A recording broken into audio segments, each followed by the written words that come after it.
Bismillahirrahmanirrahim.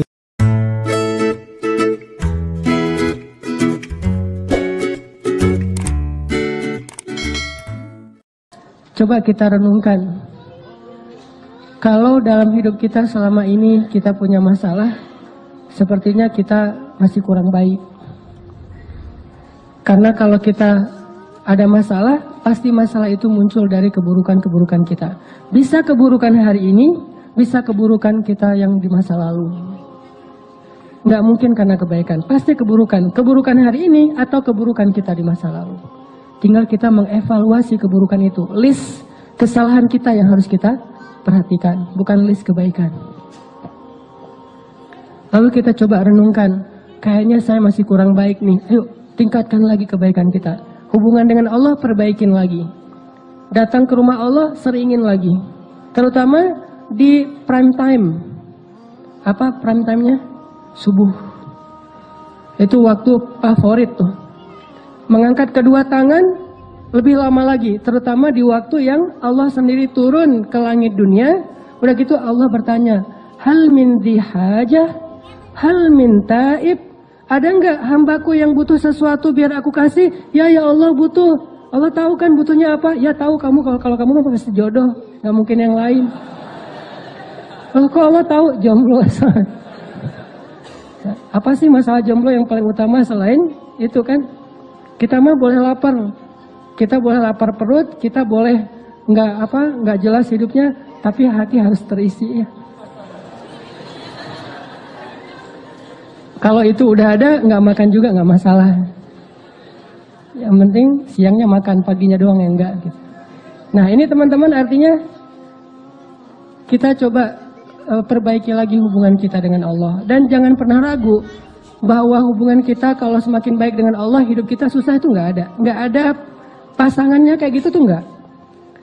Makin baik hubungan kita dengan Allah, hidup kita makin mudah.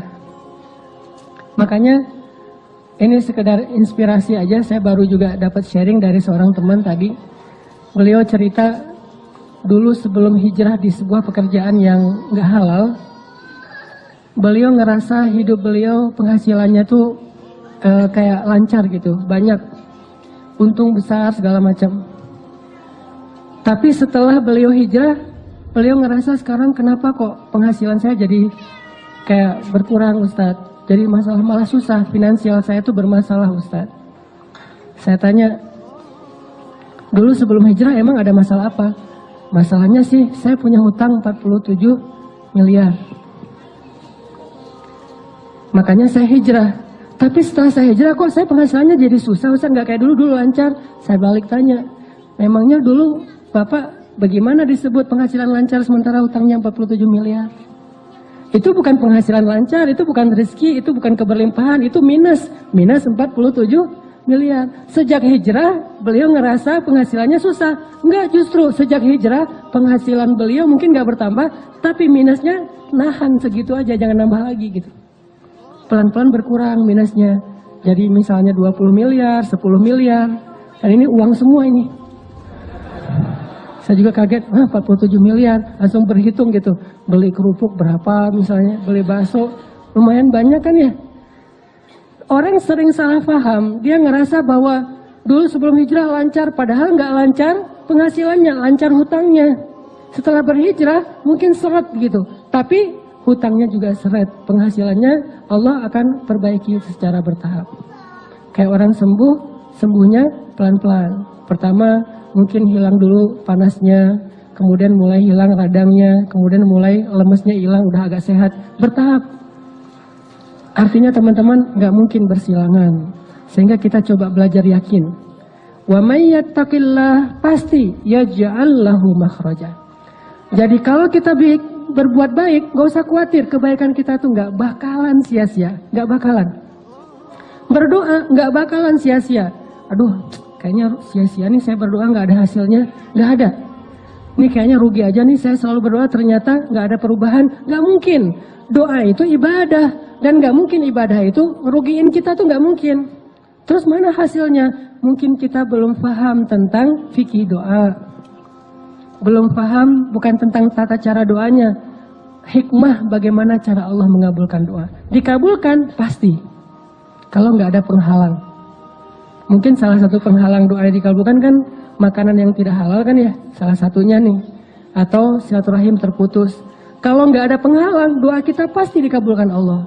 Cuman kita kadang terlalu memaksakan Allah mengabulkan seperti yang kita pengenin. Padahal bisa aja Allah ngabulinnya sesuatu yang lebih baik dari apa yang kita pengenin. Atau Allah mengabulkan doa kita dengan memberikan kebaikan yang sama nanti di akhirat. Toh kita hidup tuh nggak sekali, kita hidup tuh 2 kali, dunia dan akhirat. Dan bahkan dunia itu kita cuma hidup sebentar, 60-an tahun, dan itu pendek banget loh. Kita nggak pernah ngebandingin sih, makanya nganggap kayak usianya panjang 60 tahun. Coba bandingkan dengan umat kaum Nabi Solih, kaum Ad dan Samud, berapa usianya? Rata-rata 1500 tahun, 2000 tahun. Nabi Nuh dakwahnya doang 950 tahun. Usianya lebih dari itu.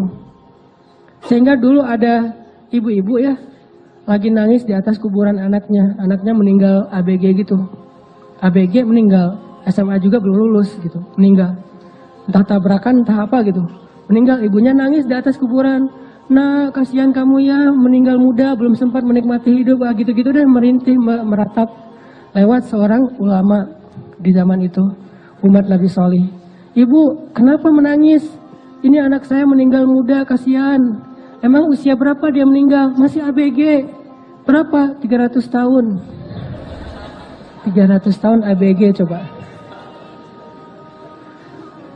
Terus ulama ini bilang, wah ibu, bersyukurlah dikasih usia 300 tahun. Karena nanti akan muncul suatu generasi, suatu umat yang usianya hanya 60 tahun. Ibu ini kaget, hah manusia 60 tahun? Gak salah tuh. Kita 60 tahun tuh udah lama loh. Bagi mereka 60 tahun itu gak ada apa-apanya. Sampai ibu itu mengatakan, kalau saya cuma dikasih usia 60 tahun, bakalan saya pakai itu seumur hidup saya hanya dengan 1 kali sujud. Bayangin sujudnya aja 60 tahun. Kita sujud panjang dikit, gak bangun-bangun, ketiduran kan. Sholat imamnya baca agak panjang dikit, berdiri sebelah kaki. Aduh pegal sebelah gantian gitu. Kayak orang sholat tarawih agak panjang dikit kan mulai batuk pojok sana, bersin pojok sana. Wah ada aja, tiba-tiba banyak sakitnya. Umat Nabi Solih ibadahnya sujudnya doang 60 tahun. Bahkan Allah menciptakan malaikat setiap hari khusus tugasnya untuk sujud pada Allah. Jadi diciptain langsung sujud dan tidak bangkit dari sujudnya sampai hari kiamat. Berapa jumlahnya? Sehari 70.000 malaikat. Setiap hari Allah menciptakan 70.000 malaikat yang tugasnya itu untuk sujud, memenuhi Baitul Ma'mur, memenuhi langit dunia. Sehingga Baitul Ma'mur itu kata Nabi sesek luar biasa. Saking seseknya, seandainya Baitul Ma'mur itu retak gara-gara dipenuhi malaikat, maka retakan dari Baitul Ma'mur itu akan jatuh ke atas Ka'bah tepat. Penuh dengan para malaikat. Bayangin sehari 70.000. Dan satu malaikat itu ukurannya lebih besar daripada bumi. Bumi di hadapan para malaikat kayak bola kayak bola pingpong kali. Jibril doang. Satu Jibril ketika menyampaikan wahyu kepada Rasulullah, itu kan Jibril dengan wujud aslinya tuh. Kemana Nabi ngelihat ke langit itu ada wajah Jibril.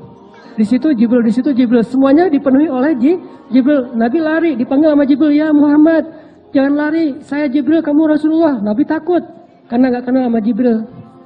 Tiba-tiba di follow gitu kan sama Jibril. Wah ini siapa nih followersnya? Bener lagi followersnya Jibril. Bayangin Allah menciptakan 70.000 malaikat yang tugasnya cuma untuk sujud.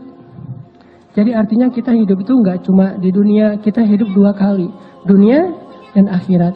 Dan adegan kehidupan akhirat yang kita tahu itu terlalu disingkat oleh kita. Padahal satu ayat itu kalau dibedah bisa sampai 100 bahkan 1000 tahun. Ada banyak sekali adegan-adegan di akhirat yang kita jarang memikirkannya. Dan adegan itu pasti akan kita lalui, kita jalani. Sehingga kalau doa kita nggak dikabulkan di dunia, nggak masalah, tetap kebaikan. Nanti kita dapatkan ketika di padang mahsyar. Misalnya, ya Allah, mudah-mudahan saya bisa punya kendaraan. Masa naik angkot terus?